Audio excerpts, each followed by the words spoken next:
Hello, everyone, and welcome to the Overheard podcast, recorded live in Banff.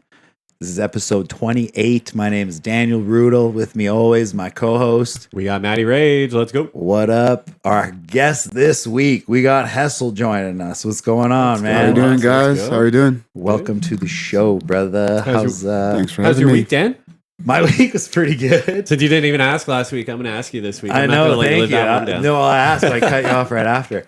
My week's pretty good, man. Been working a ton. It's Nice. kind of, you can tell summer's winding down a little bit.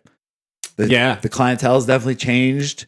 Other than that, been golfing. Nice. Received some art in the mail. Big thanks to my boy Shawnee Boy. Nice. Sent me some sick art. I've been posting about it this week. The Nice. dragon. Still looking for a nice place to put it. I think I got a spot. Nice. But yeah, what about you guys? What have you been up to?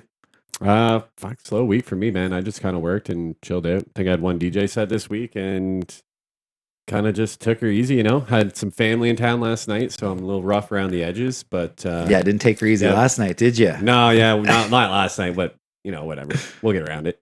Nice. What about you, Hessel? What have you been up to? I just came back from a camp. Just smoked a lot of weed. It was a good experience. It was like a cannabis orientated camp. Yeah, you were telling us a little bit about this earlier. Tell us more about what a cannabis orientated camp is, because I always feel like, I don't know, you go camping, especially in a regular campsite, you can only consume on your campsite. In the day use areas or whatever, there's always signs saying not allowed to consume here. Oh, really? Yeah, Yeah. that's Never what really I've thought about noticed. No, it's just exactly kind of what it sounds like. It was organized by a company called Blunts and Beans. They organize like all kinds of events around Alberta and actually all over Canada. It's just, you could there was a few cannabis focused like activities like yoga. But yeah, you could smoke all over the place. There was a lot of reps as well. One thing that was new was like you could actually buy cannabis on site.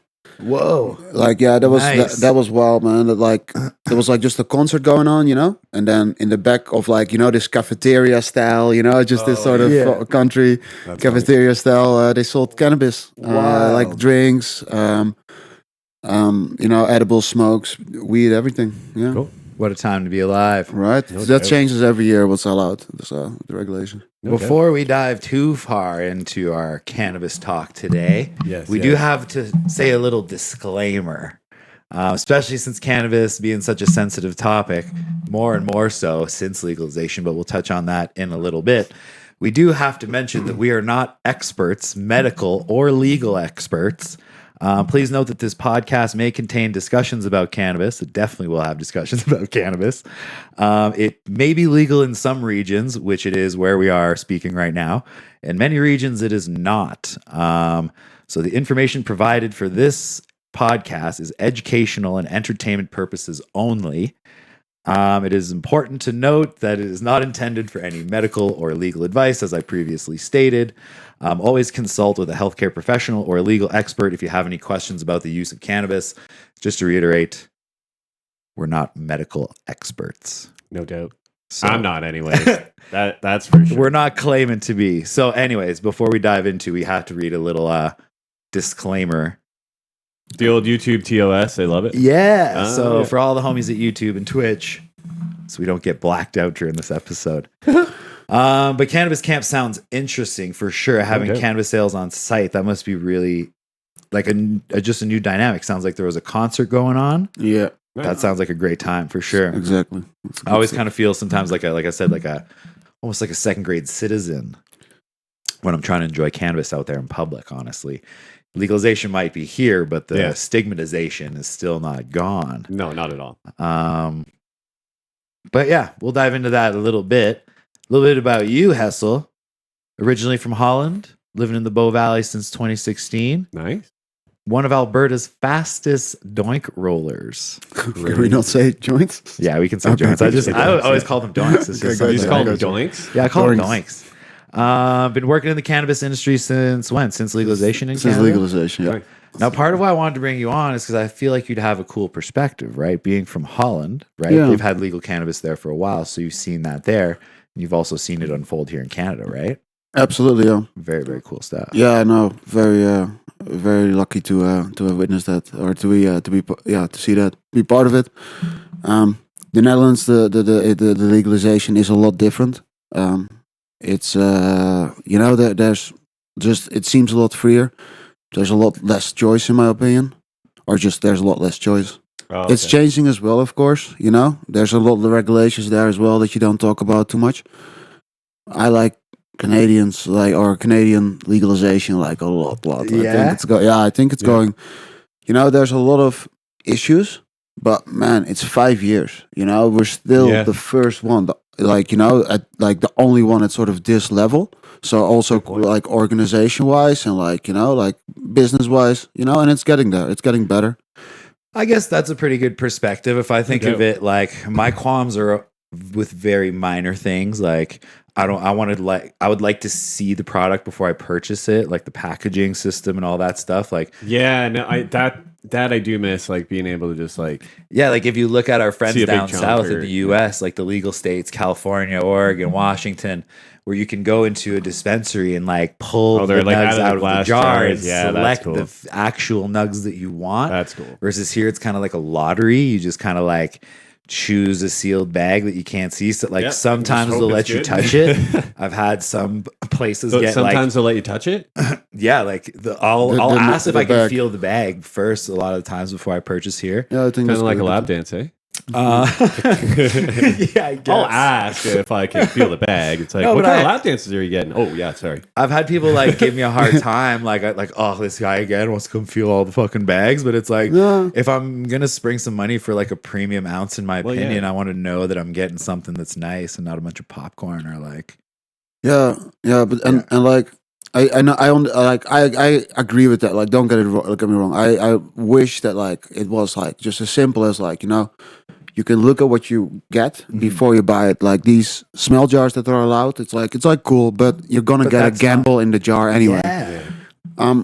I think though there is also downsides to like having open cannabis and letting everyone smell it, like and then Yeah, getting it. Like dries once you out get to on the you. bottom of the jar, Fair like point, I yeah. see that in Amsterdam. I saw, or, Dust and powder. yeah, exactly. Like and like the shop goes, yeah, I have to sell this first before we top it up again. Like what I think is pretty cool about the Canadian system is that you kind of have to go by. I go by brand. Yeah. You have to Yeah. trust on a brand Yeah. that is saying what they're going to deliver and what you want. Yeah, No. good point. I Right? mean, I do it all the time too. I'll find one that I like and I'll just True. I just kind of stick with it for a bit and then like I find myself shopping by brand as well. I know which few that I've liked in the past. yeah, it's kind of like buying a bag of chips. Like you can't always see what kind of chips are in there, but you know that you've had them before and they're pretty damn good. Good you're like, analogy. yeah, you're just like I'll go buy a bag of Lay's today and call it Mhm. even. But yeah, I don't mind it. I mean, I haven't gotten anything really bad. Like it's been In a while. In a while, yeah. Yeah, In a when while. it At first there, started, it was a little. yeah, She was a little dry. for sure. It was like the Man. Sahara. But that was like, see, that was the reason why a lot of the products were dry and like, well, there was obviously packaging, and but it was because packaging was quite new, and especially at this scale, Yeah. at the scale that legalization like came with. countrywide. Yeah. Did explode as Like far it as was, scale, yeah. Like I think the biggest company in like Canada, or one of the biggest ones, had like, like less than 20,000 plants. Yeah. Crazy. That is like 2 rooms. That is like That's not a lot. that's they're like micros have about that much now. sure. Like now That's crazy. now so when they had to upskill that, there's a lot of processes that just have to be invented on the Yeah. fly. Like, and they go, you can get experts in from other fields and this and that. But like then you get with regulations where it has to be packaged on a certain day and time and like the sticker, etc. And then you cannot. It's a learning curve. It's a Yeah. learning curve, and we're like nicely at like Fair enough. like, Maybe we're just like deep into it. hypercritical. Maybe myself. I'm Oh, definitely of course. hypercritical. Like, Well, yeah. Yeah, but you expected a lot. It was legal weed. Like Absolutely. holy, like how crazy I it never- went from like buying a Like, store in the well, first time on tap. You go, I whoa. I remember Yeah. being like maybe I don't know 18 at the time and just being like hanging with the buddies, having a doink, and just like man, imagine if you could just go to the store because like I was smoking by that point too. I was just like Imagine you could just go to the store and buy a pack of these, like a pack of cigarettes. Yeah. Just have like a little flip top with I a used bunch to of say that doinks in too. it. Yeah. Here we are, like 25 years later. Here we are. What We're a time buying to be packs of doinks. alive. Yeah, it's crazy, man. We're it's wild. talking about what were we talking about? You're talking about back home, right? So you're from Holland, you said? Yeah, the Netherlands, like the country. Yeah. How did you end up here in the Bow Valley? Tell us a little bit about that. Yeah, man. I just like a lot of people. I started traveling. I started out actually to Edinburgh, Scotland. I cool. got a little internship there for a couple of months while in college. Nice. Met my current girlfriend there. Went to fell in love. She's Canadian. Moved to Australia. Went to Backpack Australia together. Cool. We drove all the way around. Made a lot of Australian friends, and we said, we're moving to Canada next. What's up? Okay, The sick. Aussies representing Banff Australia. hanging out with the Aussies. They That's a roped cool you in. way, though. Yeah. That's a pretty cool story for sure. Yeah, usually, like most of the people were just like, "Oh, I just came out here." It's like I just came here. It's like okay. Nah, it was quite a journey too. That's Like, man, I wanted to straight after Scotland. I want to come to Canada already. But like honestly, I think it worked out really well this way. Well, yeah, you got to do the Australian trip too, right? Yeah, exactly. And it was a bit hard. It's a bit harder for Dutch people to get like a Canadian year visa, working holiday okay. visa. Okay. So- How did you navigate that? Oh man, it was the system changes every year again. But it was like you have to wake up at a certain, or you have to. It's a lottery, or it was a pick system that like opens on a certain date. Oh, And it was at the time I was like in Perth, and it was like Australia Day, and it opened at like 2 a.m. in Australia time. So I go, oh my god! You had to Absolutely, you like- got up just waiting on the computer. no, I was absolutely hammered. Oh, God. Coming Oh, out. like still from the night before. Yeah. We're still so I God. fill it all out and stuff, hoping it's all good. The next day I sort of like wake up, and I wake up and it's like still on the like send in screen, and I hit like, and when you go in, you just see those numbers, like it's like 120 and you see the number drop. Yeah. But because I was logged in, it like sort of saves my spot, and then I woke up and it was like hit and it was like sent. And Oh my anyway, God. 3 months later, I got an email, it was a process. That's hilarious. Nice. That's a hell of a day to have to do like a visa application because the Aussies go hard out there drinking goon sacks all afternoon, playing a goon of fortune. Then you just like got to get up and it's like, I gotta go do my passport application. Like you just absolutely dummied. I think the Australia day I had in Australia was probably one of my messiest days ever. Oh yeah, I as far forgot you did as, the Australia trip too. dude, it was wild. Yeah, Where did you go? I was in Newcastle, Australia. Crazy. The Australia day that I did was spent in the park tag teaming between ciders and beers. Mhm. And it ended pretty wildly for me. I don't want to dive too much into that because that could be a whole episode in itself. Oh my God. So you came down from the Netherlands through Australia, through Scotland, ended up in Canada. How'd you end up working in the cannabis industry? Man, Brandon Wainwright. Do you know Brandon? That name sounds He super was familiar. he was I feel like it comes up manager on my, at Bruno's at some point. I think, I feel like he comes up my suggested friends all the time or some shit on I don't Facebook. think I Like know. that name seems super I'm familiar. only to to me. see him. I'm sure. guy, man, awesome guy, man. Like lives in Cochrane now with a family. But Banff, long time Banff resident, and he moved to Kemper. He was manager at Bruno's. We became friends. I went there, sometimes, and it's like when cannabis turned legal, he became manager at Fire and Flower Kemmer, Oh, and cool, yeah. he asked me to join the team. Sweet. Okay, sick. Yeah. So what's involved in getting into the industry? Like you've got to do like testing and like a course, I would assume, kind of like your smart serve for alcohol or Yeah. Like there's a few. There's like Cell Safe as well, like QCW. cool. That's the ones for retail. For like if you work in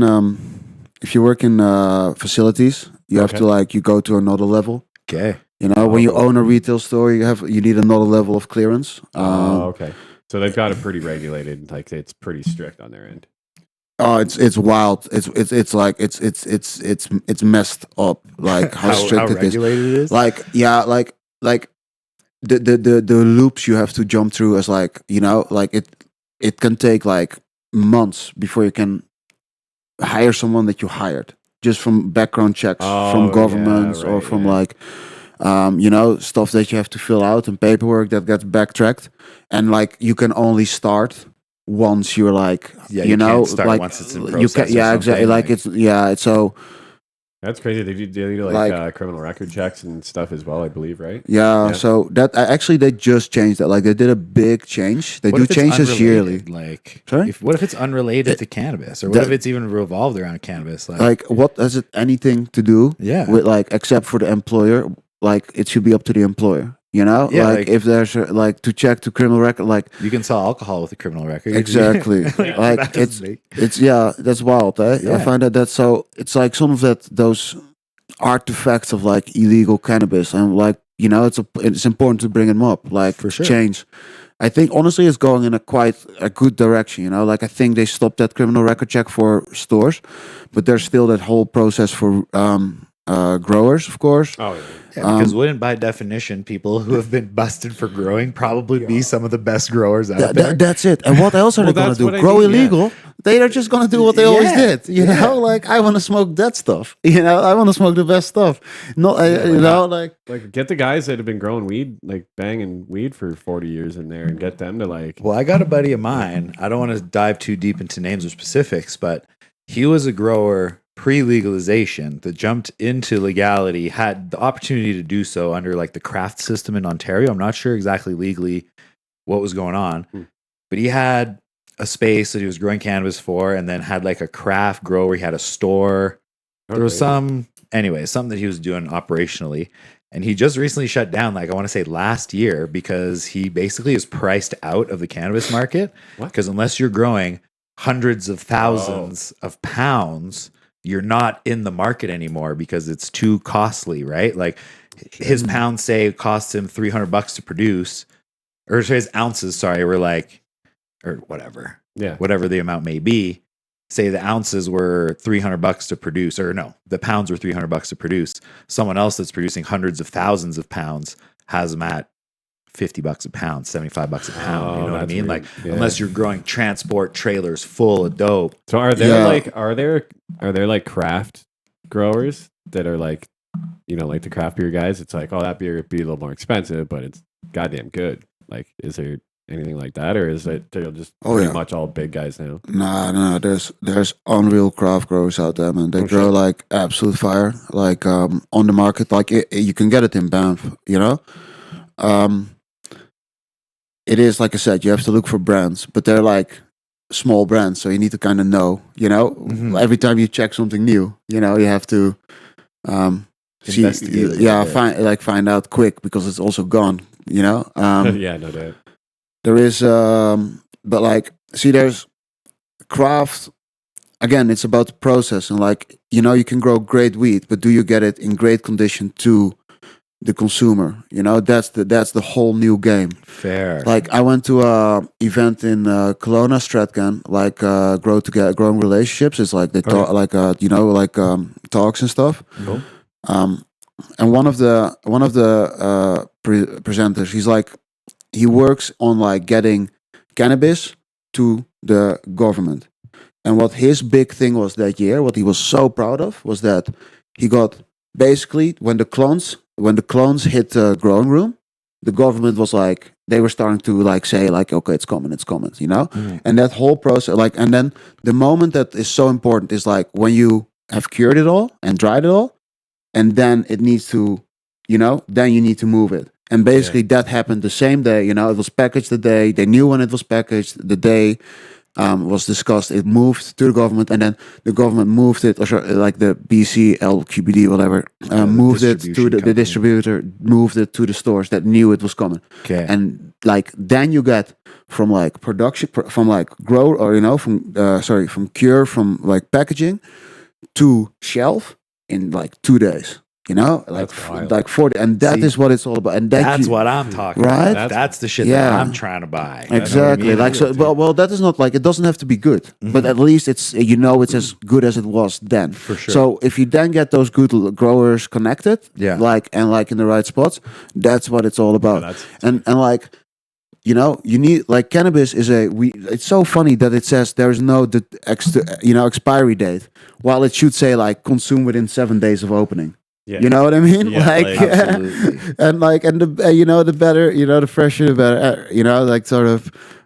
So those processes are getting so much better, and same thing with, growing like 6,000 plants. Yeah. Is not the same as 20,000. For sure. And that I've talked to a lot of growers that like did not see that process as that big.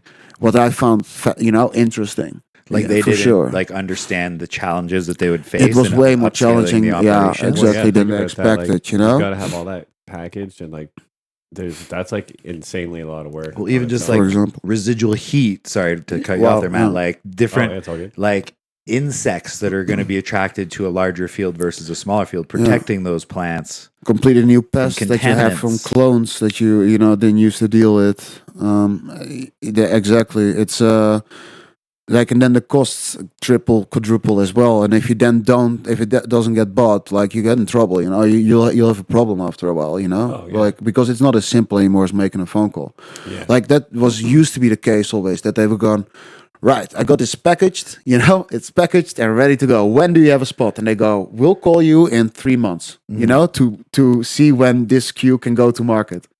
Crazy. Wow. Because it's like a distributor that doesn't like work for the producers. Like, It works for the government for or the themselves. Yeah, legislation exactly. board or Like, whatever. yeah. Oh, that's crazy. So they can just basically do whatever they want. Like they don't have to buy anything from anybody. Like I But just feel like that's their concern is not the same concern as the one of the growers, which is getting the product to market in a timely fashion. Like they don't mind collecting this stuff and holding on to it while they do their processes or whatever. Right? Is Exactly. that kind of from what I gathered from what you said, that's wherein lies the problem. Is for example, like they're not working together, they're having different, of course, like, so it's everyone needs to make money, So that's what, who everyone looks after first, whatever.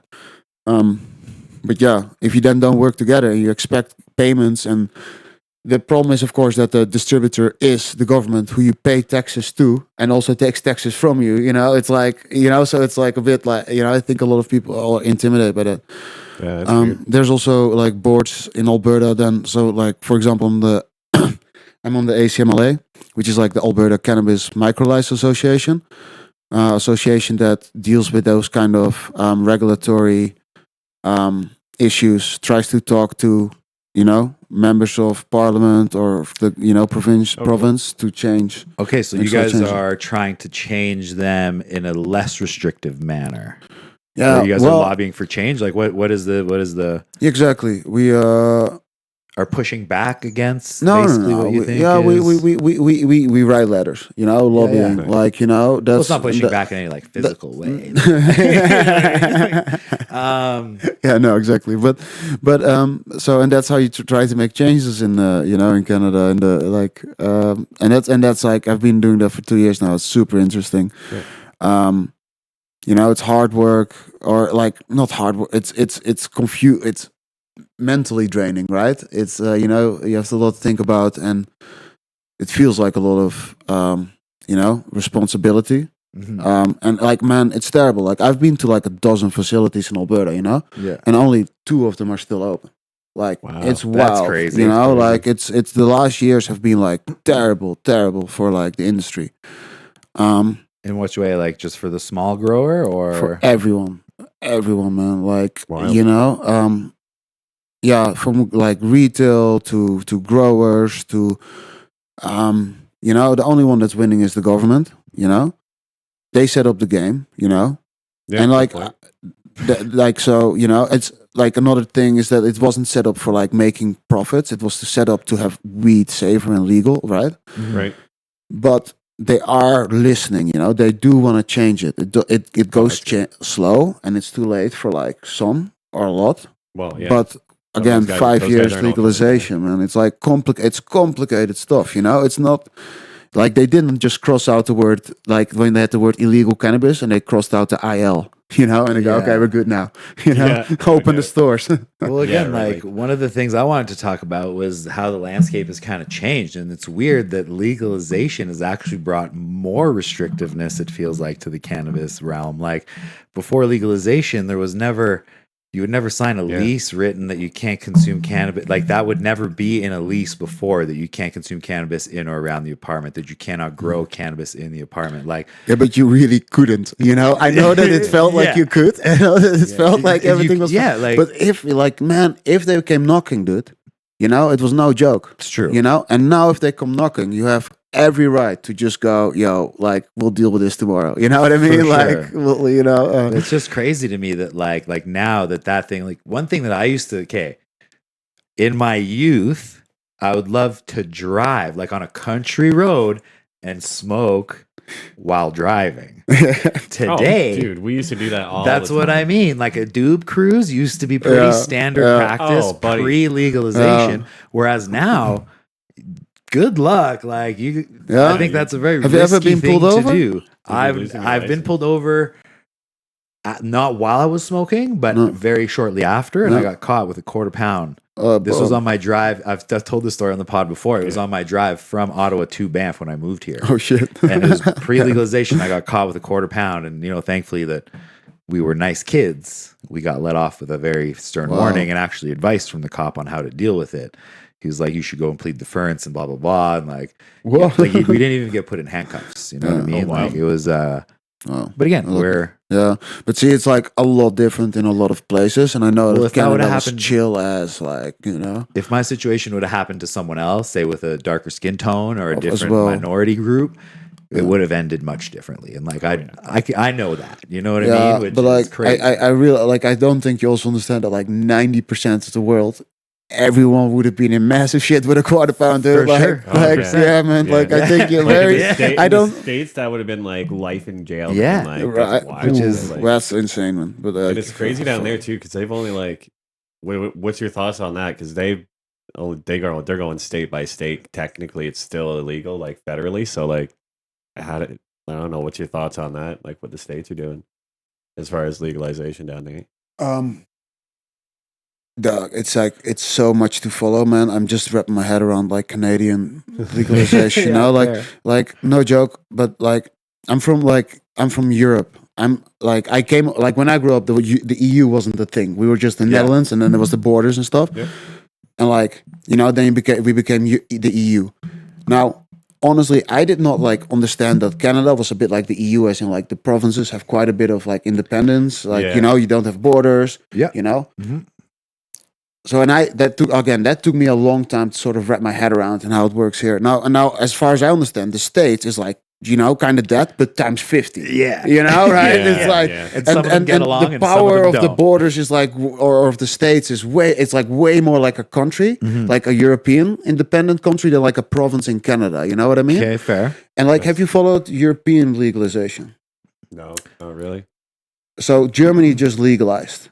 Oh, okay. Now, like just a real like sort of short version of it, like basically what happened in Germany. So the first draft that came, like I went to a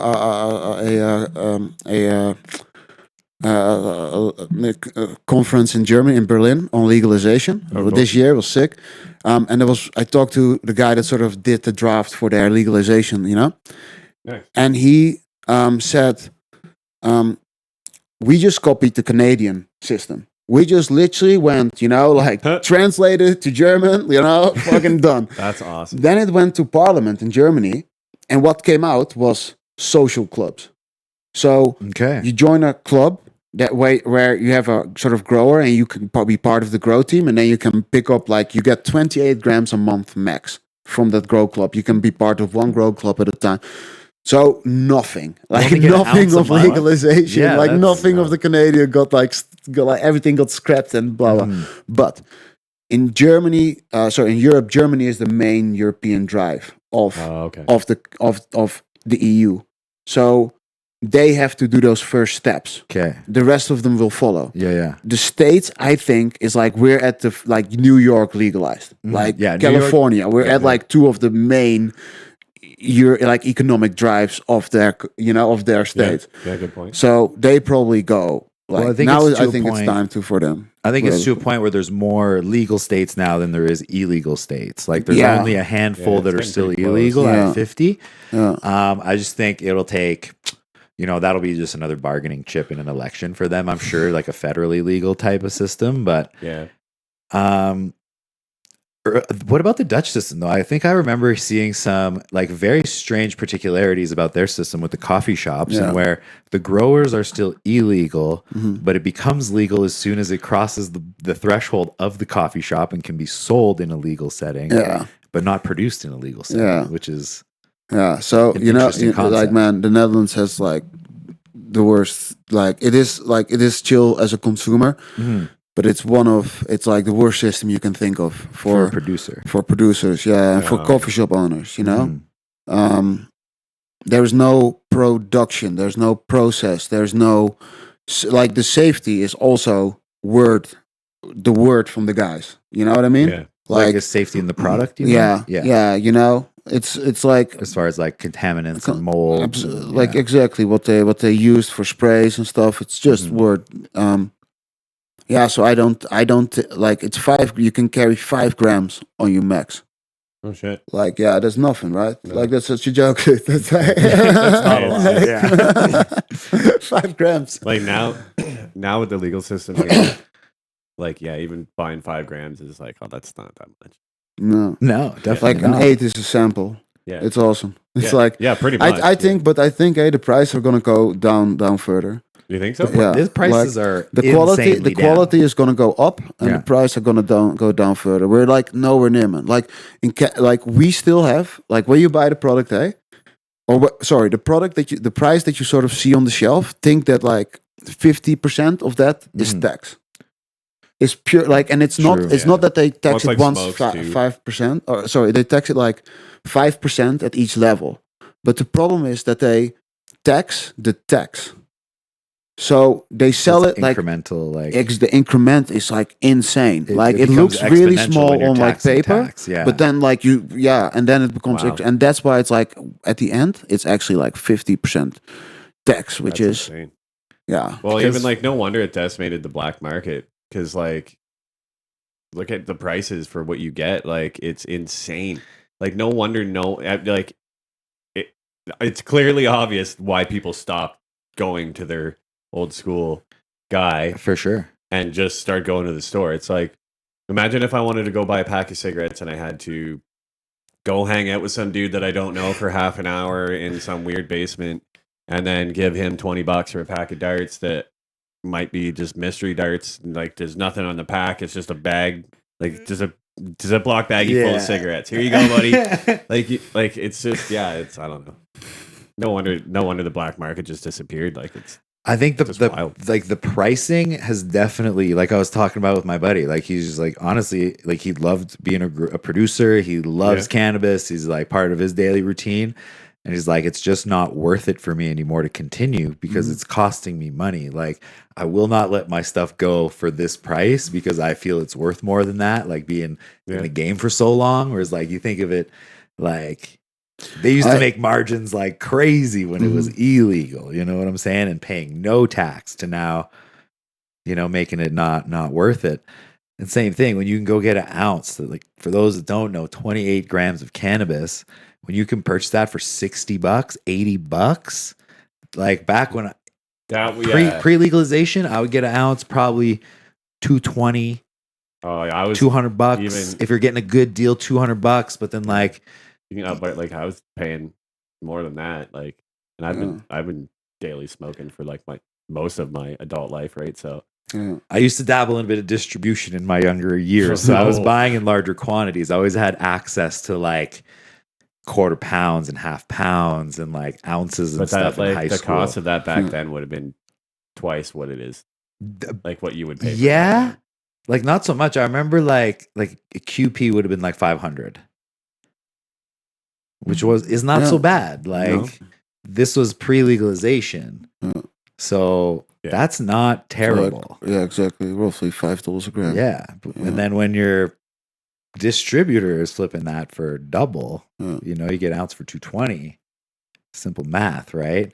But now the government seems to be taking that portion of the deal. But it's crazy that, like, yeah, it's not worth it for someone to take the risk or store the product or run around all day, right? Yeah. Like yeah, it's like just I don't know. That's wild. I didn't know that there were that many that many growers that like had started and just like now they're just off the map. Like, I think it's just the misplaced focus. It's more focus on how much money can be produced versus what type of quality flowers can be produced. Like, yeah, like a lot of passion is like, you know, a lot of growers came in with a lot of passion and then get crushed. and then yeah, exactly, and then you cannot like sort of live that, or it's like, you know, it's not you know, it's not what you expected it to be, man. And like again, it's it wasn't this. Yeah, like not expecting what it was to be, I think was a big one for a lot of people, you know. Way harder than it has to be, you know. yeah, That is so frustrating, for sure. right? That Like, is why would you? Why jump through the hoops? Like, yeah, exactly. That's a big one. But yeah, you know, the 5 years in, or again, almost 6.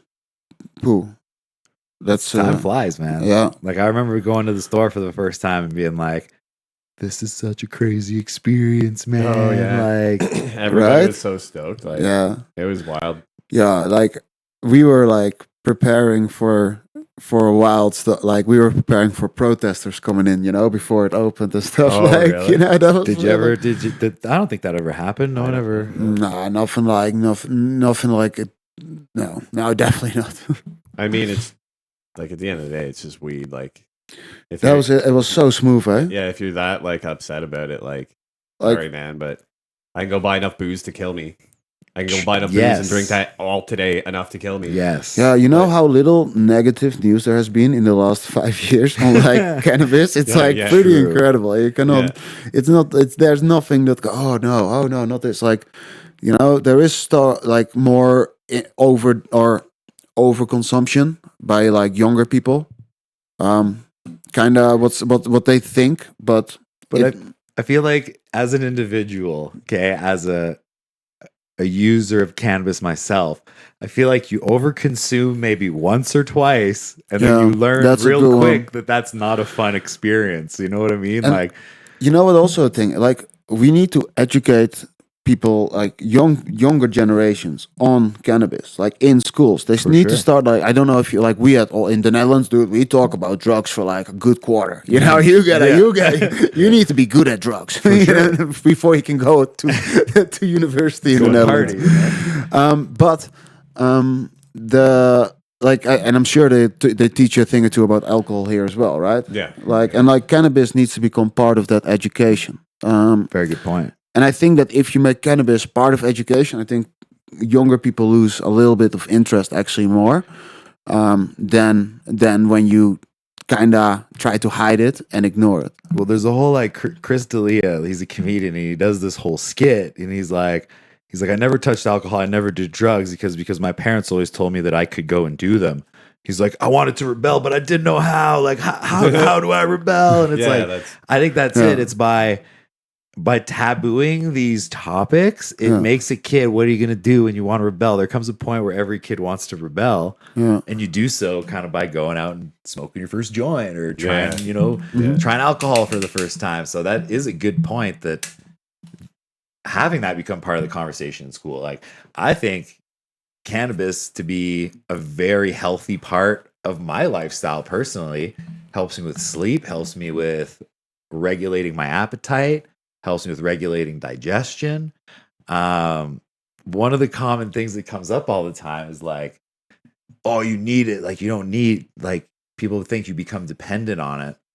Well, there's one quote, Seth Rogen, that I really want to bring up on this show specifically because we're talking about cannabis. He says, well, you don't need shoes to run a marathon, but it sure makes it a whole lot more comfortable. You know what I mean? So yeah, when I'm experiencing hardships in life, if I'm, having a bad day or whatever, Fair I'll enough. go meditate. I'll go have a little puff, a little walk around the block, Nice. change my perspective, look at my problems from a third angle.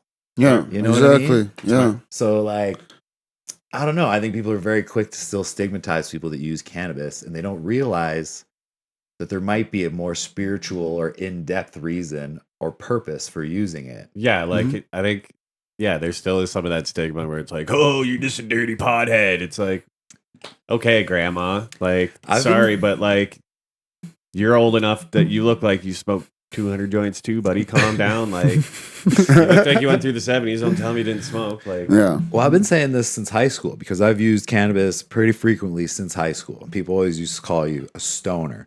Stoner is not a personality. It's an attitude. It's something like someone who like focuses their personality on the fact that they use cannabis. yeah. Now, I'm a daily cannabis user. If you see me on the street, if I'm serving you at the table, I'm not like, hey man, like, you know what I mean? Like, Yeah. No, I exactly. am a cannabis user, but I wouldn't consider myself a stoner because I don't portray that like that Cheech and Chong character that everyone expects. You know what I mean? No, exactly, man. Like, yeah. Well, it's still immediate and it's still a thing. Like, I don't know. But I think a lot more people consume cannabis more frequently than people. and something expect, man, you know what I exactly. mean? Yeah, Like, yeah, exactly. You're and used to like- it, and like, it's people like you said, people that you would absolutely not expect, and you're like, oh, dude, what are you doing? yeah, It's that's like one my thing I mom- learned from legalization. Like, I Yeah. learned, like, I learned, like, I always say, you know who smokes a lot? Fucking everyone. Yeah. Like, you can never expect when someone comes, you know, what they're gonna get, or what they like, or how strong they want it, man. It's pretty fascinating. Yeah. One thing that's cool that I always like to bring up, and like I know my mom listens to the show, so big shout out to your mom, is the one time she flushed my weed when busted me with weed.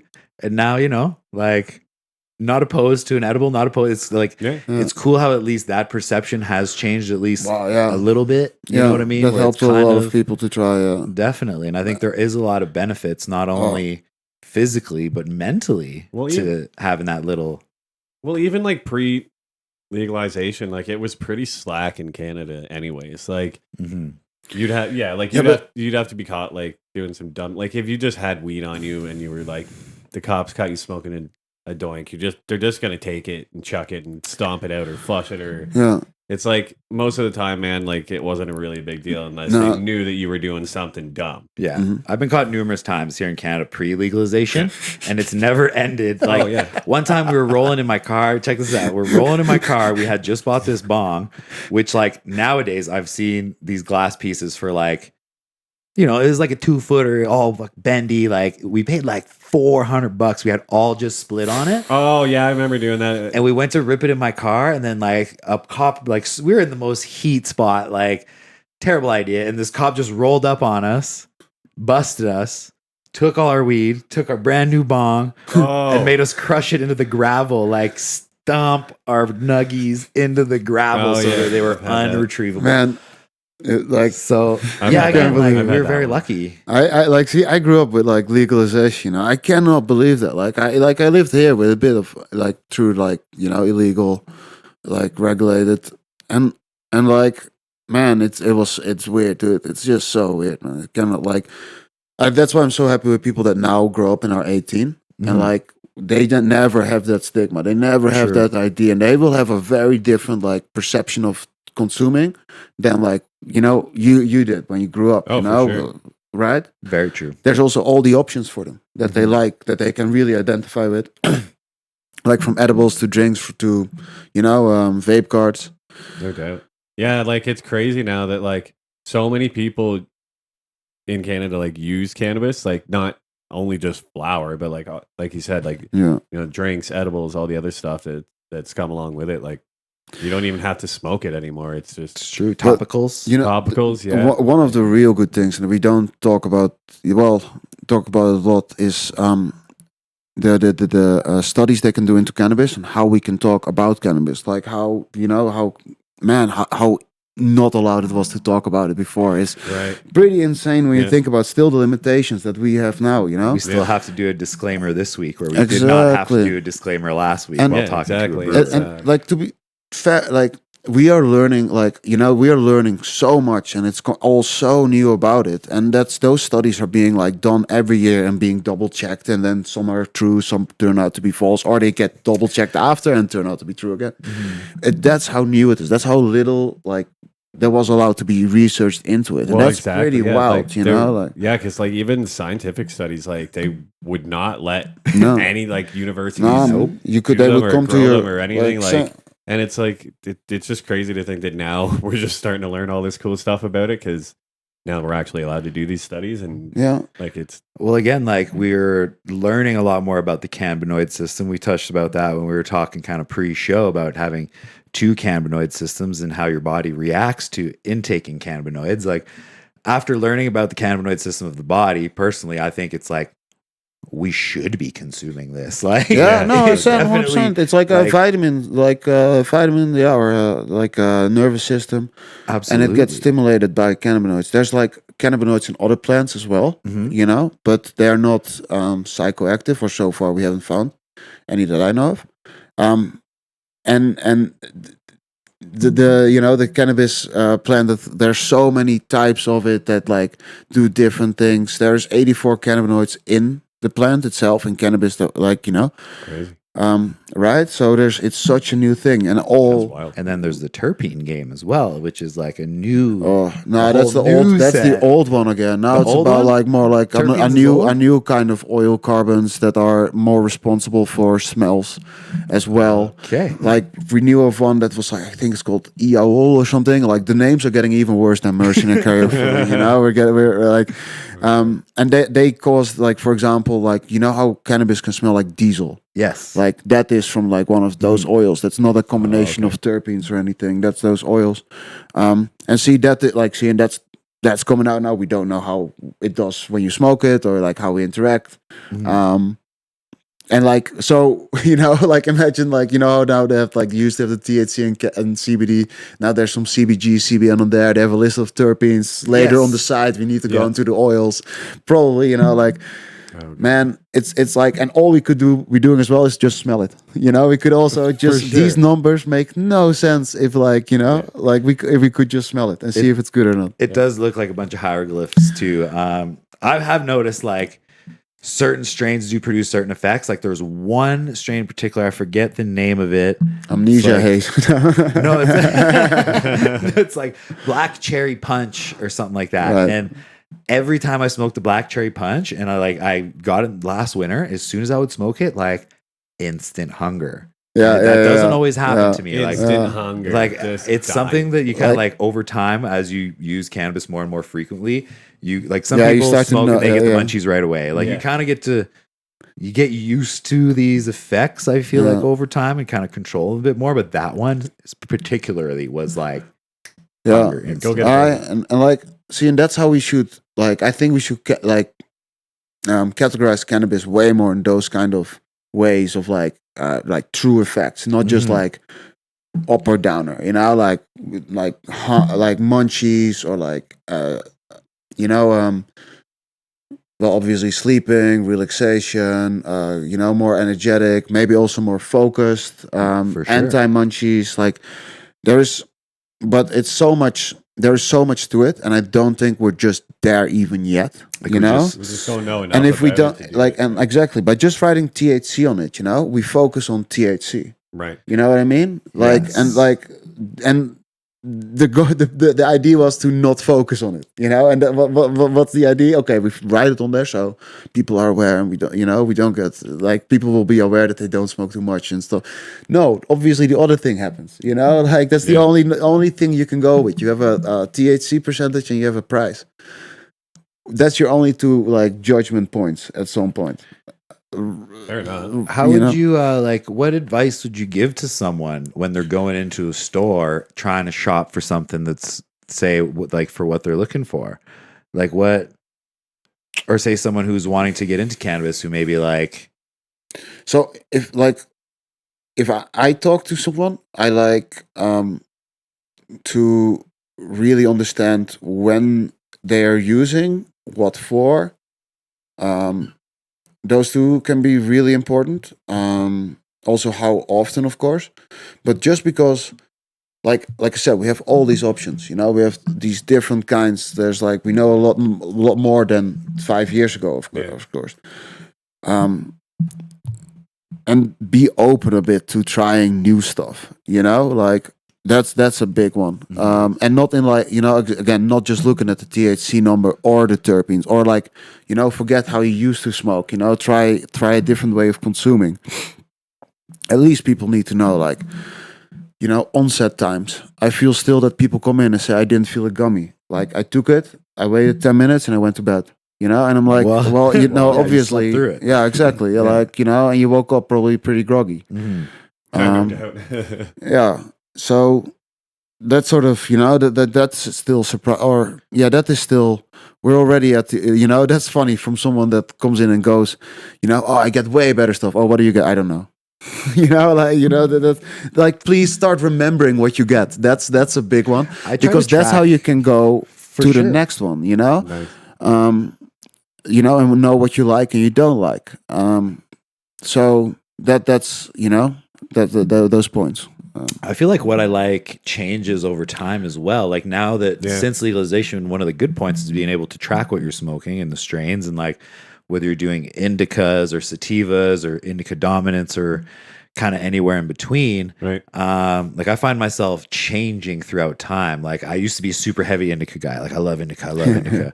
And now I find myself, you know, I had one day I'm like, oh, maybe I'll go like a more sativa leaning way. And I found like I had the effects that I was desiring from an indica in this particular strain. So I'm finding like that common indica couch argument isn't always necessary. Like I've had some Jean-Guy, which is a sativa or a sativa leading hybrid, and I've felt like in the face. Like that's how I kind of judge like heavy indicas or heavier onset effects, is when I feel it in the face and in the eyes. And I'm like, whoa, like, and I would go into the store and be like, I want to feel it in my eyes. You know what I'm saying? Yeah. No, behind your eyes, that's really heavy. Yeah, no, for sure. That's yeah, exactly. See, and that's I don't think so. It's not indica sativa. Like it's like it's so confusing. But the indica sativa classification has nothing to do with the effects. Definitely not from a plant type.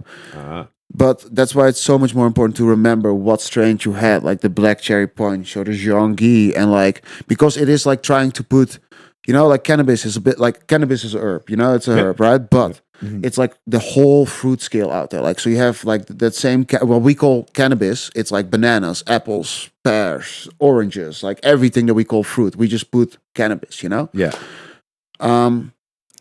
Man, there's like, I can go really long into like land races and stuff. But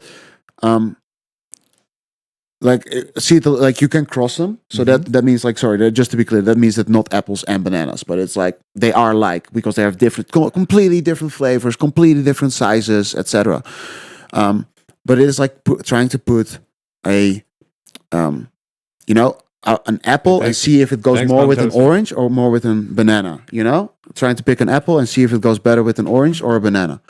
And like, it is neither, you know what I mean? And that is what we're trying to do with indica and sativa. I also read an article somewhere that was saying that most of the strains that we're purchasing these days are not true indicas or true sativas anyways, because they've all at one point been manipulated or bred in a certain way for certain characteristics. So technically 98% of what you're getting is hybrid anyways, whether it's labeled indica or indica dominant hybrid. 100%. Like, so that's just kind of like, I feel like old terminology maybe that's just being. It is terminology. It is kind of helpful for communicating what you would like, what you know, what you're after. Yeah. But it is too simple. It's too simple, right? There is too many. There's too much to it. Like an indica high from a live resin is very different than an indica high from flower or drink, you know. And we like, that's not even like, you know, we don't talk about that, or like how like dabbing is a lot of like very uplifting, very boosting effects. So indica sativa like just refers to like how long a plant flowers for, you know, like in morphology. Like, remember, we destroyed all cannabis around the world, and we just discovered like sativa as like hemp, like very common, you know, plant everywhere. We used it a lot. Sorry, and then we sort of discovered indica when we went to India, and they had all these plants where they smoked hash and stuff. Oh yeah. You know? Yeah. Now, indica flowers for like, 6 to 10 weeks. Sativa flowers for 12 to 16 weeks, give or take, and sativas are very tall, indicas are very short. Now, very quick, in 2000, we found a strain in Russia called Ruderalis. And what it does is that it flowers automatically after 6 weeks of veg state. So this is the auto flower. That's the auto flowers. Very good. Yes. That's a completely different type. It doesn't grow THC, but we mix it with indica to get a auto flowering plant that grows THC. Okay. Crazy. Now, sorry, sativa also has as a definition by the guy that discovered sativa as it's less than 0.2 or 2.2, I think, percent THC. Very low THC, you know? Wow. That's Small nugs. But over time, we found plants that are like, sorry, I keep skipping stuff, but we found plants that basically looked a lot like sativas, but grew THC. Yeah. And we call that a sativa. But like, I think we should have called that a completely different, its own kind of different style. species. Like, because just like with Ruderalis, where they basically, they found a plant with some seeds, planted them at home, like a master grower that just happened to go on being a Russia, crazy trip. I think he was trying to find seeds, and he like grew them at home, and they, started to flower after 6 weeks, and he goes, "Oh wow, this is a completely new species, right?" Yeah.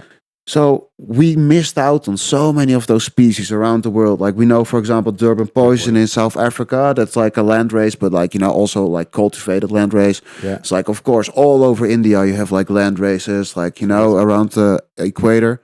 So, we're just like we're just scratching the surface, man. I think maybe with the advent of technology, the fact that we didn't have legalization, we've kind of missed out on naming things and like coming up with these concepts as they were being developed. Yeah. Like we don't have the scientific backing. Man, we missed or out for sure, knowledge, man. right? Like that's a very cool concept, definitely. As we're talking about strains and stuff, is there any of your favorite strains? Like, yeah, I wish I could bring it today, but it's called Dark Matter. nice. It's a really good strain, but like it's more about, I found it once in like Nelson, in the Coonies, and they can order directly from like grower to store, so like the quality is just really there. But what I like about it, it's like the nugs are like an 8 each, like it's so chill to just get a quarter with like 2 nugs in it. Oh yeah. I would agree with you there. A lot of people are like, "Oh, you get more stem, you get more stem." One of my favorite store-bought products that I've ever bought, I forget which grower it was, but it was Top Cola was the name of it. Yeah. And So they were just literally colas. you would buy a half ounce, and it was one stick, and it was thick and dense, and the most beautiful cannabis I've ever bought from a store. Exactly. Yeah. But it was around for 2 weeks, and then it's gone. Yeah, it's a shame, And man. then, Like, I've asked for it numerous times. Hey, man, like anything, something like this. And It it's was just around like, for 2 weeks and just that was it. It was gone. well, yeah, I think because of the quality, it must have Oh, yeah, just makes been the sense. top colas of the plants that they like set aside. It was Yeah. still, yeah, it's I probably think like it was like a $90 or $100 half, yeah. which is expensive, right? By Yeah, today's but, like, standard. No, that's a good half. That's a really high quality. As long as you get a quad, that's like, Dude, it like, was phenomenal. and that's what I like. Dark Matter, or it's like all about flavor, man. It's like a cordial kind of smoke flavor. That was special, man. That's like something good. But I love flower. I love rolling big doinks, as you call them. But man, like now the game is with like with moon rocks, with distillate, with like live resin, with infusing your own. I never got the moon rocks thing. Like that would just tear your grinder to shreds. Oh, man. I kind of use it more like hash, and I just like sort of do it with my fingers. Okay, cool. But like those kind of products to make your like own, like completely custom, like For sure. like that is where I think it's all about, and that's where like we need like there's a lot of caps in the industry still, and I think one of the most hurtful ones is there's 1,000 milligram cap on like extracts. Like we talk a lot about the edibles and the drinks, 10 milligrams, which is bad, but they're actually updating that by the end of the year. Okay, nice. But the 1,000 milligram extract rule is brutal. It keeps the prices of them so high. What's this 1,000 milligram? You can't have more. Yeah, so if it's an extract, so that is like like obviously live rosin distillate, but also absolutely. infused joints, infused flour. It cannot be more than 1,000 milligrams in the package of Oh, THC. Okay. Yeah, yeah, Fair. Nice. and that makes for quite an like the market cannot really develop. You know, True. it's annoying for everyone, or really really hurtful for like everyone. Like I said, price wise, also selection wise, because it's not like it's not that you can try a few things because the few things are all like around $40. Are you more of a flour guy? You more of a extracts Oh, guy? I 'Cause love everything, I've flirted man. I back and love forth like myself. same, man. Yeah. I do. I think it's all so good. I feel like extracts just get expensive over a while, like you said, and yeah, I don't really know. and Because that's extracts are fairly new. I feel like they're worse for me, but I don't cool. know if that's Like, true. Like I don't know. it could be less plant matter, blah blah blah. I know like the refining processes have gotten leaps and bounds since like my buddy blew Oh, up yeah. his mom's kitchen in Yeah. high school. You know, what I'm Oh saying? God, yeah. Big Oh, shout yeah. out to Leon. Yeah, I've that- seen that. He's actually a rapper still. I get, yeah. He blew up it's his great. mom's kitchen. Yeah, like he blew up bad. his mom's kitchen making BHO like back in the day. that's wild. Oh man, I've seen that. I've seen that before, and it's just like, what Yeah. are you What a thinking, dude? knucklehead. Who Yeah, are the knuckleheads? We are the knuckleheads. Crazy. but I think you can it's like right now it's better to buy, for example, just a rosin press and get ounces, like even in store without Dude, without. I used to press rosin in my mama's house Yeah, with a hair straightener, piece of parchment. yeah. Don't do it that way. Easy peasy, brother. Easy I peasy. can't do it that I way. did it for You so wait. dude, Oh, I you used wait to do so it. much Yeah. we You did. just get a clamp and you just clamp For it. sure. Oh, I was man, just no. freaking it I out. would like push my body weight on the counter, like on the Yeah, table, yeah, and just press yeah. it, and I would like fold the nug and press it again, and fold it and press it again. Nah, but like Scrape it up. man, if like with the presses yourself, like that's so dope to see. Like when you have like just a nog of flour that you're about to smoke, and you Yeah, go yeah. like this, and you go, oh, now it's less, and I'm gonna smoke this. It's like the exact same. For sure. That's like I think seeing that like with those, I think it's like it's better, it's good. But like I said, it's just different. Each their own. Like Yeah. Yeah. much Anything respect, solventless, man. I think, Like, will always be better for you if you're going the extract route, for sure. Like, so yeah, Yeah. maybe, but maybe it's like you need something else, and you cannot get it out the solventless way. fair. There's a lot of other like Phoenix. There's an extract made from high alcohol content. High spirit alcohol. Yeah. extract. RSO and Phoenix RSO, Tears is yeah. kind of my favorite products. As I know, far I as- agree. Like Yeah. it's still like it's so Oh, I know, simple, Dan. but it's like that but it's so good. Like when it's just you getting such a good vibe. Then, I really like that. That's And once again, we are not medical experts, but I've read multiple articles about the benefits of consuming full spectrum extracts, Yeah. which is the whole plant, not just the nug. They extract from everything. So like, that's okay. what RSO I think is known for, is the Crazy. full spectrum. So you're not just getting yeah. the THC. It's not meant to be a refined product 100%. where you're just getting THC. You're getting benefits from multiple A sources. lot of from the plant. yes. So check it out for sure. Do your own research and definitely And do it. so- How do you stay up to date with like upcoming trends and stuff? Because I'm always kind of peeking my head in like what's Cool. new, what's fresh. Um, How do you find your stuff? we have a really good training program Mhm. for the team. Also, like websites like StratCan, YouTube. There's like some really good like channels out there, like Growing Exposed. Nice. There is Remo Nutrients. He does like Supercharged Thursday, I think, a Supercharged Tuesday. Oh yeah. But like, so there's a lot of online. There's a lot of resources on like independent websites that are really all about it.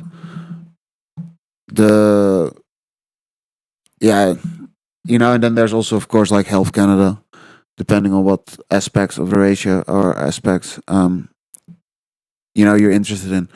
Also think that LinkedIn is pretty good because it like allows just to talk about anything in the business side. Okay. And it has, I keep finding like really good educational platforms on there. Where I had that, info on the oil versus terpenes on. Yeah. Like also they did amazing work on terpenes, discovering, and that's how they got beyond it again, right? For sure. That's Nice. with I the can't believe research. terpenes is old news now. I was like, man, I'm gonna hit him with the terpene stuff. I'm gonna be so up to date. And Yeah, Getting old, man, man. I used to Getting old, I buddy. learned them all, like what they did, the facts, like Yeah. look for and then I worked for and I started calling the companies and fact checking the terp numbers and stuff, and like it was just so all over the place, and I started to realize Oh, like, yeah. see, we've thought like inflated THC numbers, like big issue. yes, we did want to touch on that Yeah, for sure. terps are not even like to as far as the distributor, the government is concerned, terps is like a fun story. Yeah. That is not you It's don't not a have to fact. prove it's not Yeah. fact as long as okay. far as to them. THC is.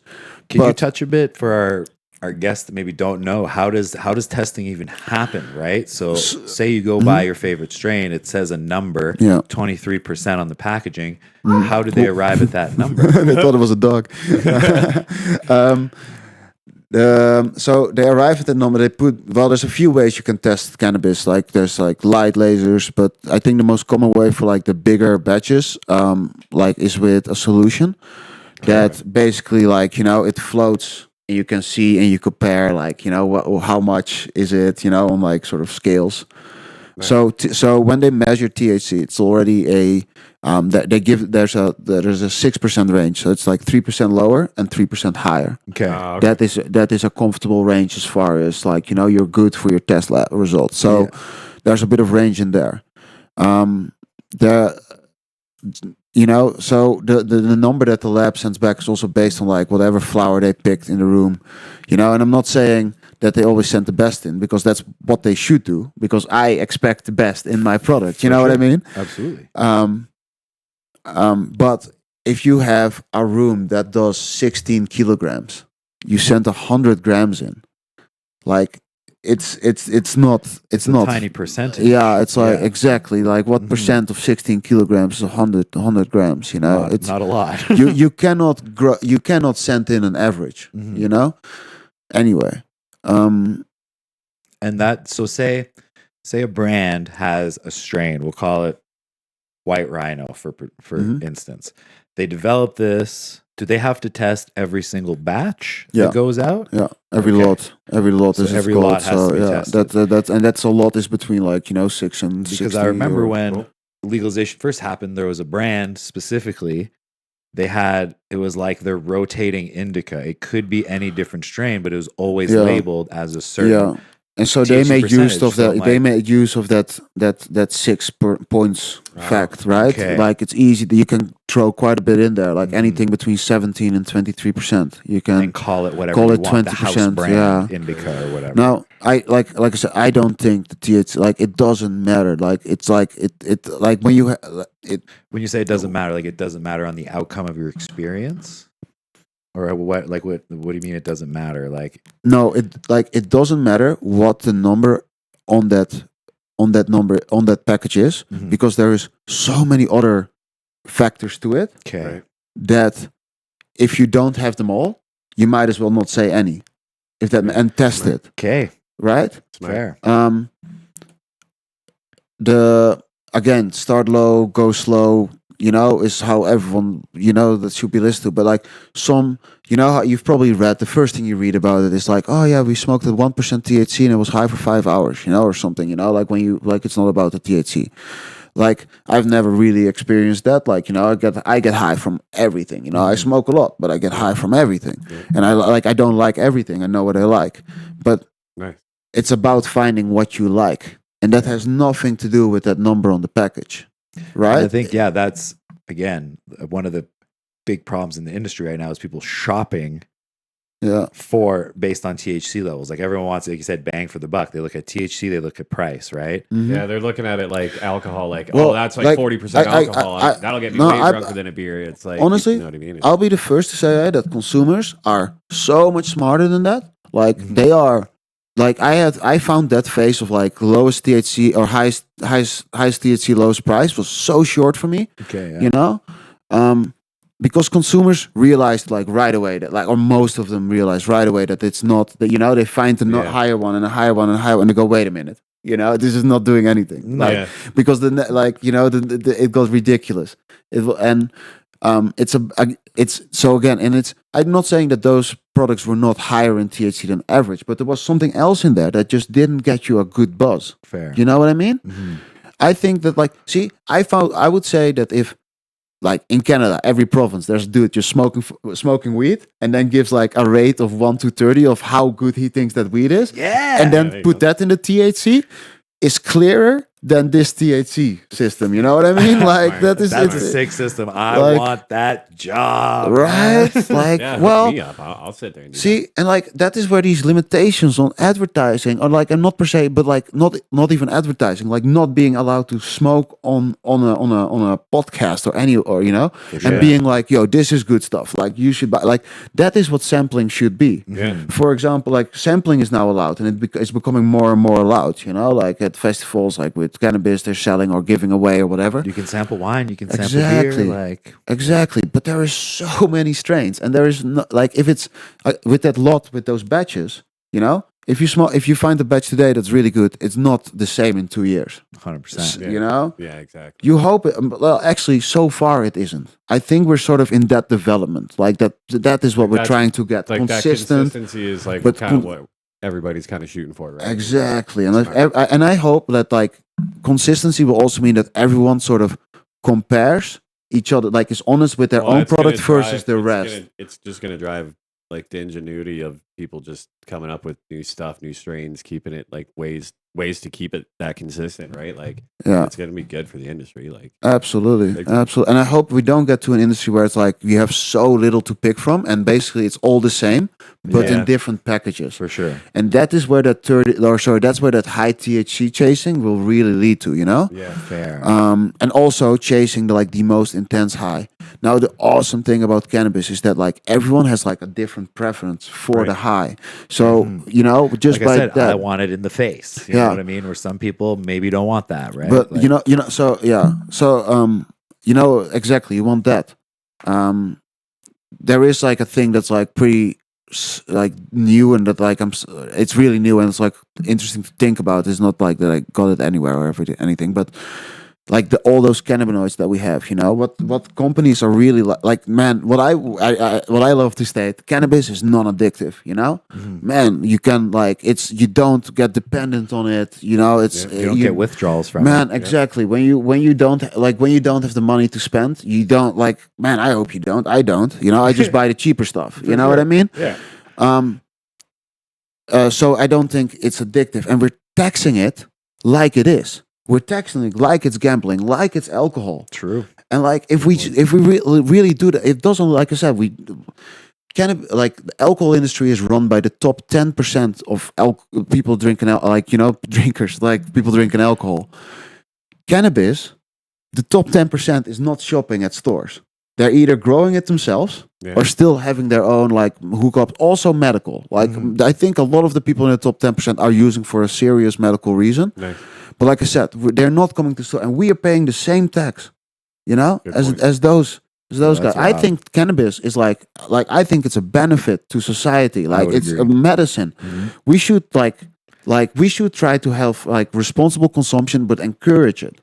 Like we're encouraging natural vitamins. Health product. Exactly, a natural health product. Yeah, we should not tax the fuck out of it. That's but crazy. You're right. There's no like, it's not like there's centers needed for people to get off cannabis, where there's centers needed for people to get off of alcohol or gambling or these other addictive kind of vices. I think that's a very good point, because it has been portrayed as this huge addictive thing where I'm coming on your side. I don't see it as such, honestly. No. Like, I can go on vacation to a country where it's not legal, but I'll unlike, still have a good time, you know. When I was in like 2 weeks and didn't smoke weed once the whole time I was there, and not once was I was like, oh man, I'm dying for a joint, man. Like exactly when I go on had a couple trip, beers and bought a pack of Marlboros and called it even. Man, but I now like to pick holidays to legal countries, you know, because it's like you said with the shoes, you know, like then I'm like I enjoy it more, man. I was like, it's just a good trip. It's just better, you know.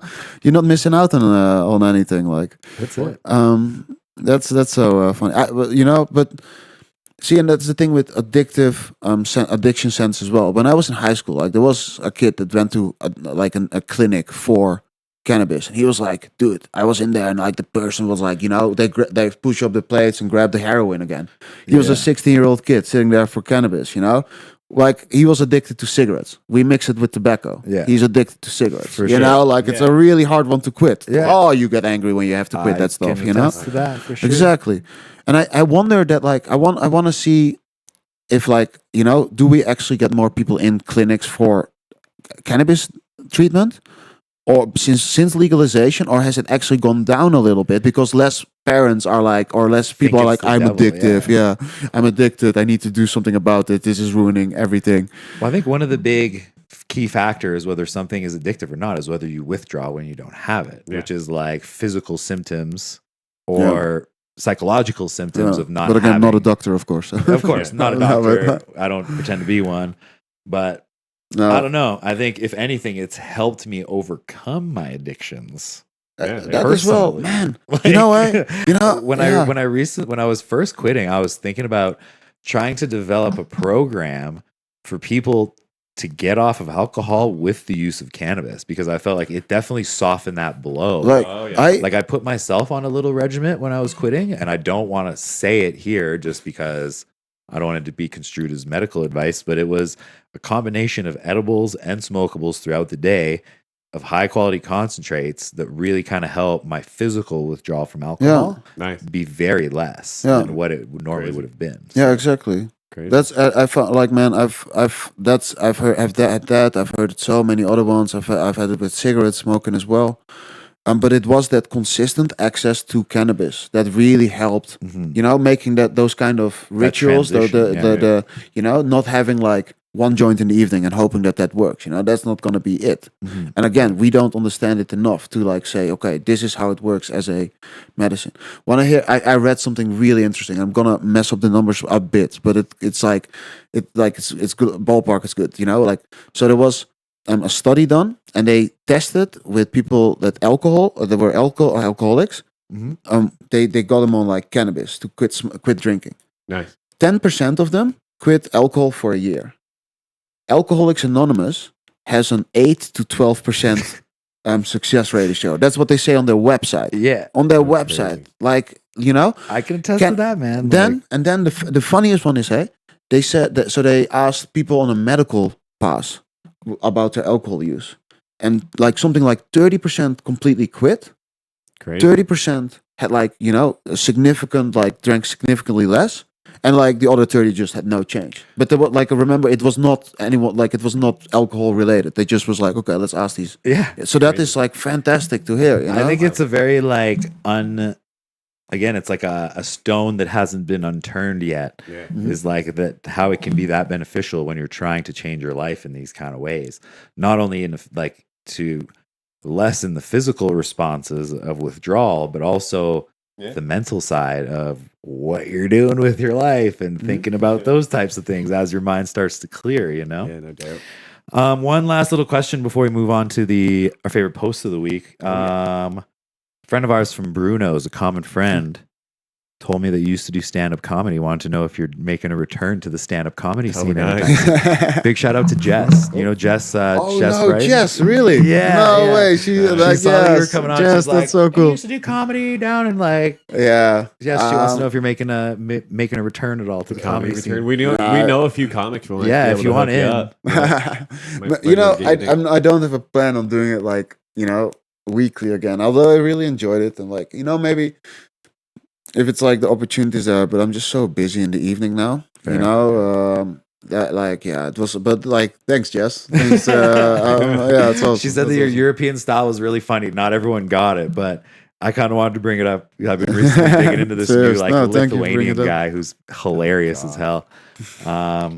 Anyways, I feel like I could talk to you about hours about cannabis, man. We might absolutely. I think so. We'll have to maybe do another one. I definitely want to have recurring guests. So as legislation changes and stuff, man, let's celebrate if YouTube changes their policies. 100%, 100%. Maybe one day we can enjoy what we're talking about on screen. That would be pretty cool.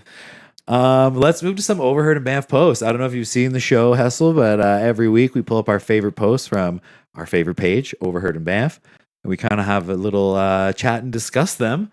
So let's pull up the first one here. This one's a bit wild. This is a doozy. I don't know what in good Hey, the Christ. tropical milkshake. I don't know what in good Christ is going on here, but yeah, this is a Mini Cooper with like a fake missile on it that says, Yeah, it's like Russian terrorist. It's a Ukrainian supporter in the war. flag, yeah. A very in your face way to send a message. Clearly spotted, I think, down by the river parking. Yeah. I don't know what that would do to your gas mileage. Well, it's a missile. It's pretty aerodynamic. I guess so, yeah. It probably would be just fine. But. People were cracking jokes about like the newest Thule rack and all this stuff. Oh, yeah, it was good. The comment section was awesome on this one. Personally, like, I don't want to get into the politics behind this, but when I saw this, I instantly had like Joe Dirt vibes going on in my head.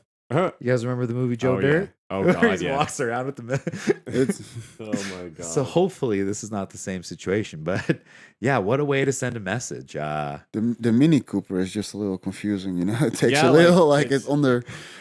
It's pretty hilarious. And it's like the missile is longer than the goddamn car is. That's what I'm saying. Like that thing's hanging out the back there. Like it's just wild, man. Crazy. And like, where did spot. you get that missile? Where did like someone built that? I mean, I don't know. You'd have. Yeah. I don't under. Yeah, it's whatever.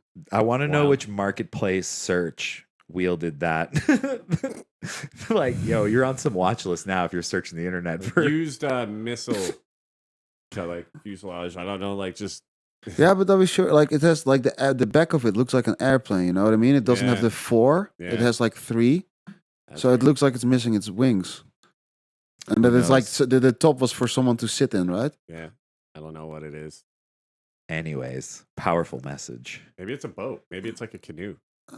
Oh, that's that's actually also it could be a kayak. Yeah. No, I didn't even think of that because it does have the hole in the top for like someone to sit. It's probably just like someone took a kayak and just made this out of it.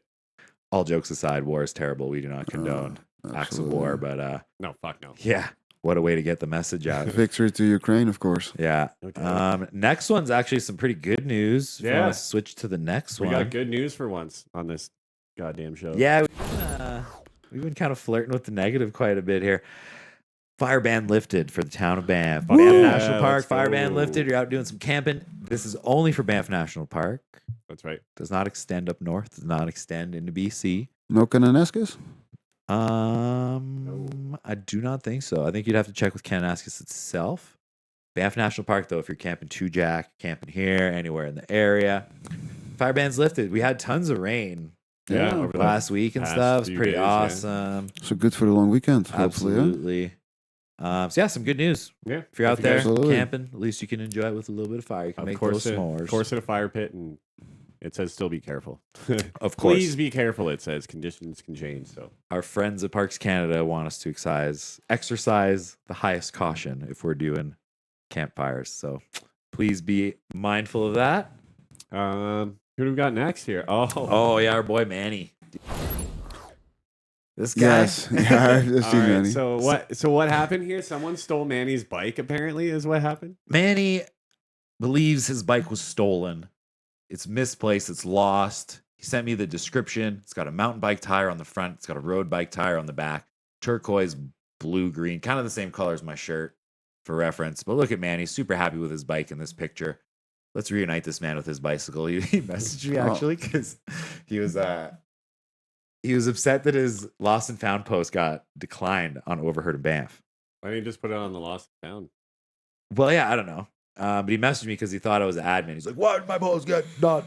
I'm like, "Dude, I'm not an admin. Like, I got nothing to We do don't with really it." have anything to do with it. No. Yeah. But I told him that I would give everyone the word that his bike is missing. If you're seeing this bike around town, Manny's super easy to find. If you do find this bike, you could always drop it off at the Grizzly House. We will get it to him safe and sound. Big shout out to Manny. Thanks for the love, brother. Hope you find your bike. Oh God. Well, pretty friggin' wild night last night, eh? You see that thunderstorm, man? I don't know. I didn't see it. Well, I heard it. I saw a bunch of it going on. Like this picture, these series of pictures are crazy. Wow. Someone got some pretty gnarly lightning shots last night here. It looks like it's over a lake. Yeah. It said to the person who was riding their bike through Middle Springs, I hope you made it home before the storm. Like, it was hammering out there, dude. I was just going to bed and I was like, whoa, the power all went out for like an hour. Really? Oh, that's what's Yeah, all my why. clocks all Gotcha. reset today. Yeah. Yeah. But I was no, in bed it was long a before that. doozy. Well, we needed the rain, man. Like, now we got no fire ban, right? Well, I feel like the rain that we got before that storm made that storm a lot less. I don't know. When you get lightning, when it's been dry, it's a very, Yeah. very heightened moment where you're like, oh man. Yeah, you're like, no. Yeah. No. Whereas now it's like, oh man, that was actually kind of, you could enjoy it a little bit almost because we don't get lightning storms too often here in the mountains. So when they do hit, it's kind of cool to watch, you know? Yeah, no That's right. doubt. Well, this also would have been cool to watch. Jesus Christ. So this one is obviously a car on Banff Ave where it's not supposed to be in, not right now anyways, in the pedestrian zone. Not yet, buddy. Not yet. But yeah, the caption was just, guess they heard the vote was a no. Just like cruising right down there. Of course, happens again. Yeah. This guy must have been a little antsy. I wonder who's going to be, like, I wonder. What will we take pictures of next? No, but like, who's going to be the last car ever to be photographed going down Do you have this the weekly? pedestrian route? We got like a week left, right? Yeah. Well, 20. I've heard through the grapevine that letters have gone out from the town of Banff that the patio's got to be out by the 27th. Whoa. Yeah, Ooh. 27th. So who's going to be the last one on the 26th to drive through here? We need to have them on the podcast. Whoever that tourist is, we'll track him down somehow. Well, they've also collected fees. I think we need to interview the people that are like walking on Banff Ave when it's like the kid's full of cars. I think they'll know pretty quick. Oh, yeah. Anyways, enough of that fiasco. We do have some more Overheard style memes. Some classic, baby. classic Overheard style memes. I'm just going to... Here you go, Dan. You can have this one, buddy. So this one says, how to catch a bird these days. And on the top, there's a picture of a mousetrap with a white powdery substance on it.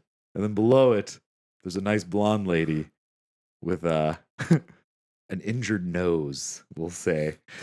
How to catch a bird these days. This infers that you're going to be partying to catch a lady in the town of Banff. Lots of reacts, lots of laughs. Which brings us to our next post. Someone putting this into action. This one was pretty good. This was just like a series of good posts.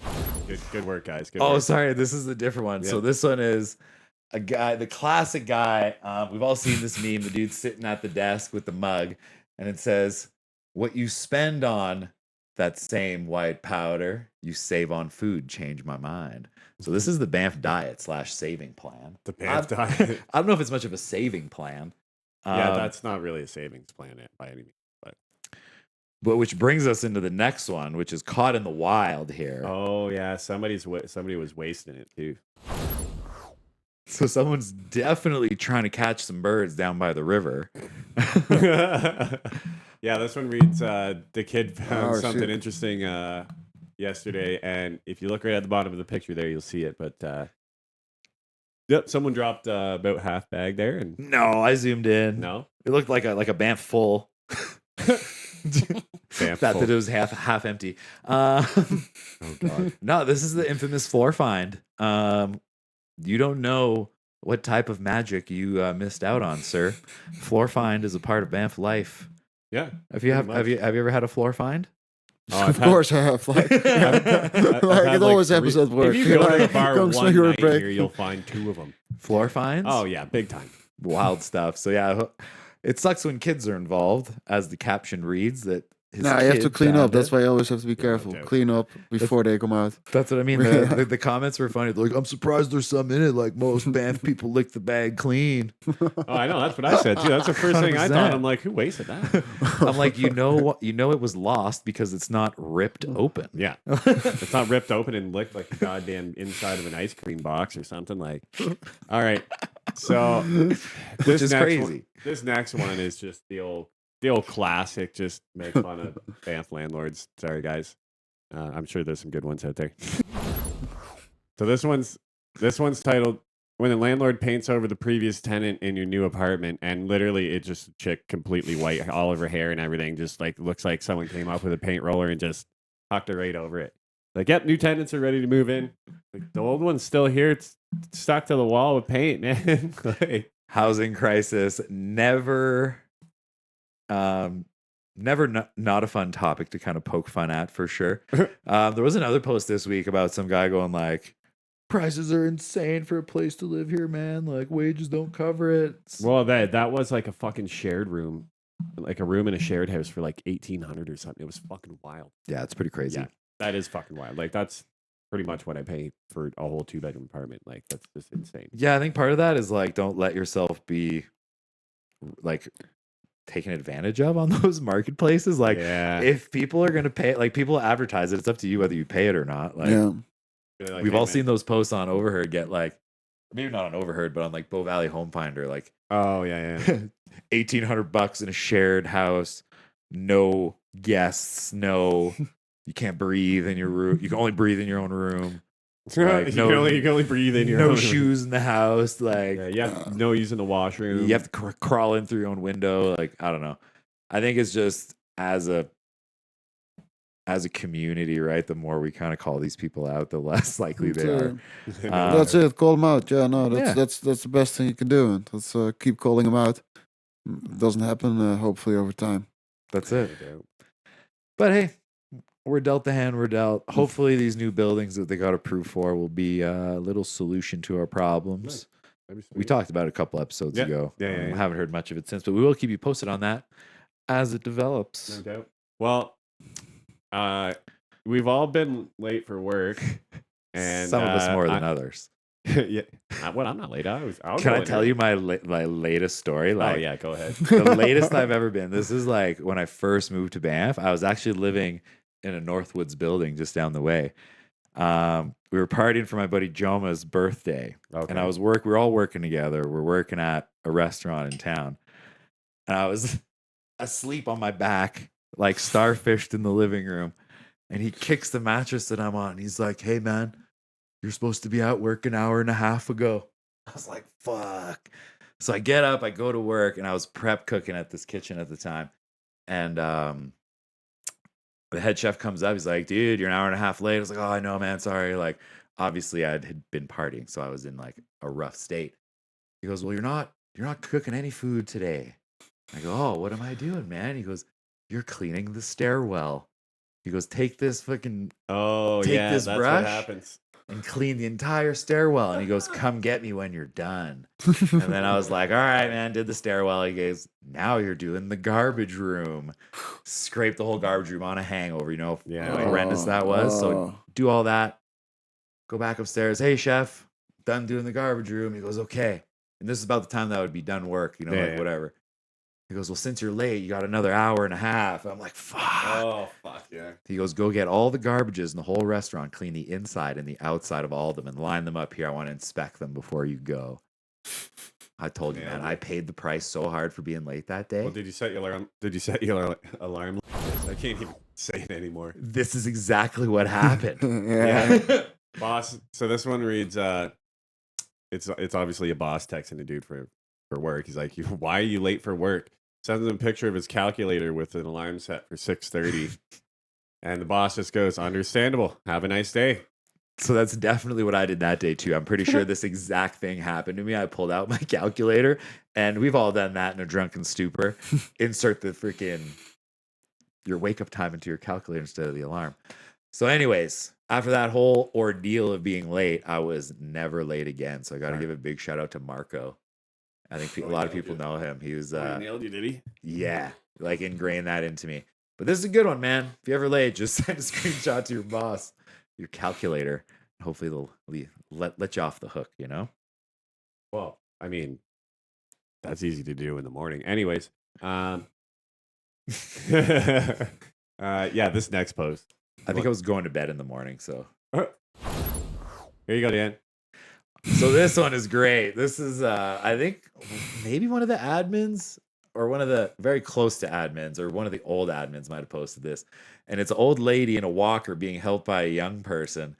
The old lady's titled, Overheard used to be funny. And then the young person is titled, Sure, let's get you to bed, Grandma, which is kind of what's been happening lately on Overheard. Oh, A lot of yeah. People going, have been just like, "Ugh." everybody's so cheesed about the pedestrian zone that they're just like, make it good again. It's like, well, maybe now we can stop talking about it. And we can have substance powder memes and grandma memes. Back to regular programming. Back to regular programming. It did, guys. Is It it did overall cause a bit- sour for the decision? What's that? Is it overall sour about the decision? Yeah, so it got Like- voted no. Yeah. Well, I don't know, man. It seems like now that it's voted no, everybody's freaking out again. I don't know. It but- depends who you ask, Yeah. really. We've had both sides. A lot of our guests for it, a lot of our guests against it. I was very clear with my thoughts last week. No doubt. How do you feel about it? Yeah, whatever. Whatever. It's kinda, Indifferent? like, yeah, we'll see. Yeah. Whatever. Like, I don't know. It's Doesn't really bother me at all either. I don't care. But I'm glad to move on to other things. Like it thank you. definitely- Yeah. It brought up a big divisiveness in the community, No doubt. which like it doesn't have to be us versus them, you know. No, But, that's right. Back to our scheduled programming. Yeah. Overheard is funny again. Look at the great memes we got this week. It's been fantastic. Keep it up. I think the admin reach out to the community to, hey, it's on you guys. You want to laugh? Post funny stuff. Well, we got one Right more. on. We got one more that's actually pretty good. I think there was someone got a couple. This is Yeah, I someone saw just that. That walking was away awesome. with the F from the BAMP sign. I mean, they're probably clearly moving it, but No, it was like sort of a sample sign. They were setting up with like the mayor and some other important Oh. looking people, and they were like looking at if it could go next to like the train parking, okay. which makes a lot more sense. They keep moving it, man. Like, It's just insane. Yeah, they've been testing it out. Yeah. They've been testing it. They have these foam Yeah, letters, exactly. right? It's foam. Clearly it's foam because this guy's it's like Yeah. or girl, sorry, I don't know who this person is. Carrying it with a lot of ease. Yeah, it doesn't. Yeah, that's not. Do you think they tested the first location? No. I don't You think so. No, no, definitely. no. But like I get the location The one by the choice, road like there, a where welcome they- sign. one at There's the already one entrance, at the yeah. other one, like the Pato. Not anymore. Yeah, Right not there. anymore. Yeah. But at least they're trying something new. Kudos to them. Yeah. It's hilarious. The comments, like going. Oh, Chase had a good one. He was like, "Yeah, they don't give it. They clearly don't give a fuck. Yeah, Like, exactly. They don't Yeah. give an F, Yeah. bro. Oh, it was great. That guy's effing right off. Effing right off. Right on. Lots of good stuff from Overheard this week. Okay. We want to thank you for coming and spending some time with us, Hessel, Awesome. man. It was That was awesome. Thanks great. for having I me. feel like we could have kept going for another hour for sure. No doubt. We'll have to do it again sometime. Oh yeah. Sounds good. Our next week's guests, we have Amal Al-Homzi as well as G1 Baxter coming in. Nice. They are both the founders of OESA. I don't know if I'm saying that right. It is OESA Arts. They're a nonprofit that focus on arts programs and promoting art in the community and sobriety in the Bow Valley, which you know I'm all about. Not when it comes to cannabis sobriety, but definitely alcohol sobriety.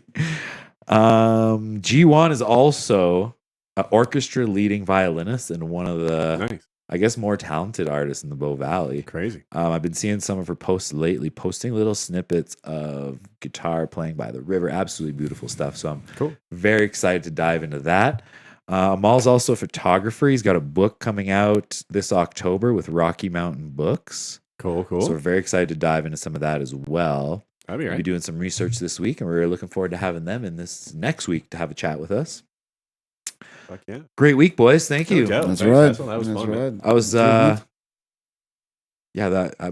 I could keep going. Like I know we've already been we're almost 2 hours. I know. Oh, We're getting there. We're jeez. Yeah, this one really got away from us, eh? Yeah, no doubt. I'm sorry, so it goes. Chase. So it goes. Chase is Sorry, probably Chase. ready for a rip.